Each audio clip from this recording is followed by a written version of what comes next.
ದೇವರು ಸೈತಾನನನ್ನ ಉಂಟು ಮಾಡಿದಾರ? ದೇವರು ಸೈತಾನನನ್ನ ಉಂಟು ಮಾಡಲಿಲ್ಲ. ದೇವರು ದೇವದೂತನನ್ನ ಉಂಟು ಮಾಡಿದರು. ಆದ್ರೆ ದೇವದೂತ ಸೈತನಾಗಿ ಬದಲಾಗಿ ಹೋದ. ದೇವರು ಸೈತಾನನನ್ನು ಉಂಟು ಮಾಡಿಲ್ಲ. ಅವನಲ್ಲಿ ಕೆಟ್ಟ ಮನಸ್ಸನ್ನು ಉಂಟು ಮಾಡಿ ನೀನೊಬ್ಬ ದುಷ್ಟನಾಗಿರಬೇಕು, ನೀನೊಬ್ಬ ಕೆಡುಕನಾಗಿರಬೇಕು ಅಂತ ಅವನು ಉಂಟು ಮಾಡಲಿಲ್ಲ. ದೇವರು ದೇವದೂತನನ್ನು ಉಂಟು ಮಾಡಿದ್ರು. ಆದ್ರೆ ಆ ದೇವದೂತ ಕೆಟ್ಟದನ್ನ ಅಳವಡಿಸಿಕೊಂಡು ಅವನು ಕೆಟ್ಟವನಾಗಿ ಬದಲಾಗಿ ಹೋದ. ಅದೇ ರೀತಿ ದೇವರು ನಮ್ಮನ್ನ ಮನುಷ್ಯರಾಗಿ ಉಂಟು ಮಾಡಿದ್ದಾರೆ.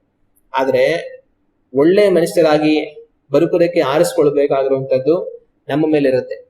ಸೈತಾನ ಏನ್ ಮಾಡ್ದ ಅಂದ್ರೆ, ದೇವದೂತನಾಗಿ ದೇವರು ತನ್ನ ಉಂಟು ಮಾಡಿದ್ರೆ ಅವನು ಕೆಟ್ಟದನ್ನ ಅಳವಡಿಸಿಕೊಂಡು ಸೈತಾನಾಗಿ ಬದಲಾದ.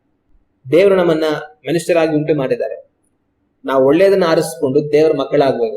ಅದು ಕೆಟ್ಟದನ್ನ ಆರಿಸಿಕೊಂಡು ನಾವು ದೇವರ ಕೋಪಕ್ಕೆ ಒಳಗಾಗಬಾರದು. ಪೂರ್ಣ ಸಂದೇಶವನ್ನು ಕೇಳಲು ಈ ವಿಡಿಯೋ ಕೆಳಗಿನ ಲಿಂಕ್ ಕ್ಲಿಕ್ ಮಾಡಿ ವಾಕ್ಯ ಸಂದೇಶವನ್ನು ವೀಕ್ಷಿಸಿ.